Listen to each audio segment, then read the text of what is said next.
this way. So it's St. Paul's last summer, June of 2019. Our EFM group wanted to host a dismantling racism workshop from the Absalom Jones Center in Atlanta, and we hosted that. Um, and we had people from throughout the convocation come, um, but we did not, after that, end up with an ongoing group at St. Paul's. And we have one now, but it's very slow and difficult to get started. So I'm wondering, what your experiences are with getting started.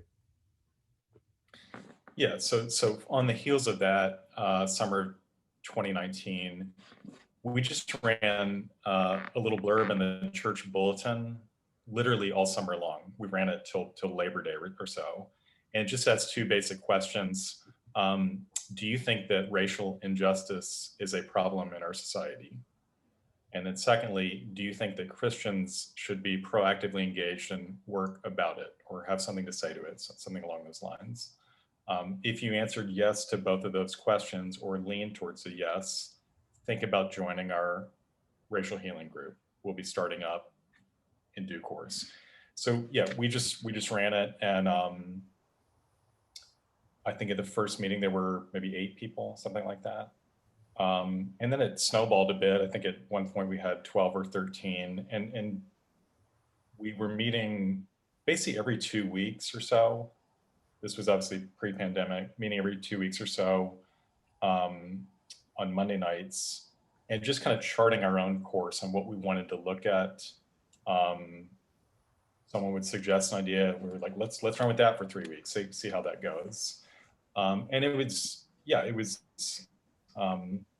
just kind of coalesced pretty easily, really. Yeah. How's it grown or not grown, or what's that been like? Stayed about the same. And I think a key thing is just people keep showing back up because they think it matters. We've been on hiatus for really since the late summer or so with the pandemic. Um, you know, Can you say a few of the things you've done? yeah. So I mean, some of it was just sort of trying to get ourselves, at least as a group. Obviously, we come from different life experiences, social positions, just sort of a common language and common body of things to be even talking about. So we listened to a podcast. We read some books. We had a series of guest speakers. One of them was Father Billy, and then we saw a film together, Just Mercy, and had a conversation about that. And then this was just, again, different people come up with ideas. There would be energy for it. We just kind of run with it. So a couple of people's idea was to make a pilgrimage to the Equal Justice Initiative sites in Montgomery. And so we, in a weekend in, I guess, early January. Yeah, I think it was, January. Yeah, we all just boarded up in a van and went and did an overnight trip to Montgomery and spent basically all Saturday doing the museum and memorial. And then had a kind of session when we got back a couple weeks later to kind of reflect on what we'd seen.